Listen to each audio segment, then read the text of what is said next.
Welcome back to Campbell Kitchen, everybody. Today we're going to make an awesome tuna dish that looks as good as it tastes. You got that right. So let's try it. So in order to make the sauce, that little soy sauce you see around the tuna, we're going to need a few ingredients. Soy sauce, I'm using Tamari. We're going to need some citrus juice. I used Yuzu, but you can use lemon, orange. We have some white soy sauce, and we have a little bit of balsamic. That's all it takes.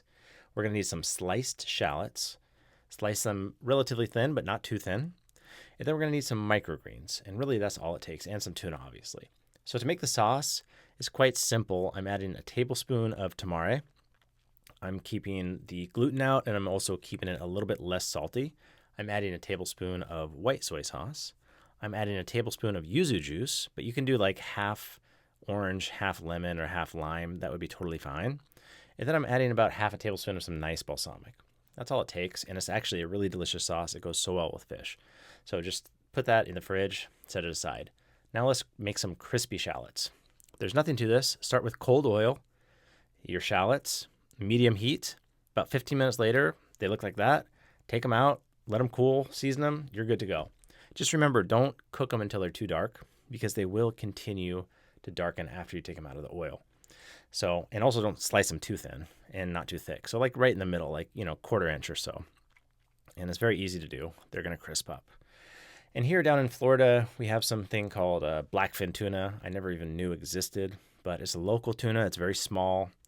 It's a nice fish. It's not as dark red as some of the ahi or big eye tunas or bluefin, but it is pretty nice, especially because it's caught locally. So I'm just removing some of the bloodline. I got this from my local fishmonger, and he was cool enough to give me some of the collar meat, which is actually those two pieces that you see on the top of my cutting board. That's not otoro, even though it looks like the belly portion of the tuna. It's not. It's from the collar. It tastes about the same. It's actually a little chewier. It wasn't quite as soft as otoro, but it was very delicious. So slice your tuna into about quarter to half inch thick pieces. Arrange it into a circular pattern, like kind of the same as the plate that you're going to be using. It does not have to be perfect. This is not like something that has to be absolutely cut to perfection. If you want smaller pieces, cut them smaller. If you want bigger pieces, you can do a big piece. It doesn't really matter. So just arrange it like that on a steel sheet pan or something steel, because you're going to need something that's heat resistant. You'll see in a second. And you're going to season it lightly with salt, and I used white pepper. I used fleur de sel. You can use kosher salt, whatever. I love fleur de sel. I think it has nice flavor, nice minerals. A little more expensive. Use kosher if that's what you have. Doesn't matter. And now we're going to make some brown butter. Now, don't use Kerrygold. That's all I had, but brown your butter. Just put butter in a pot, medium-high heat. 5 minutes later, it's nice and brown and smoky. Make sure you smell the brown butter because that's the best smell in the world. And then what you're going to do is sear your fish.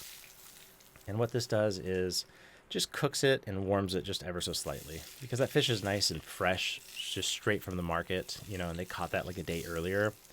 You don't really need to cook it. You just want to give it a little flavor and just like a nice little textural difference. So then you're going to scrape off the excess butter, because you don't want a lot of butter on this dish. But it's going to impart its flavor regardless to how much you scrape or how little you scrape. But you don't want it greasy, so try and scrape as much as possible.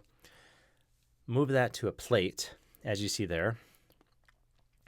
And my pattern kind of fit the shape of my plate, which was easy. I did a small plate, so it worked out well for me. And then you're going to spoon your sauce over and just do enough you don't want it swimming in sauce, basically. You want like a couple tablespoons, and you want to make sure that all the fish has the sauce.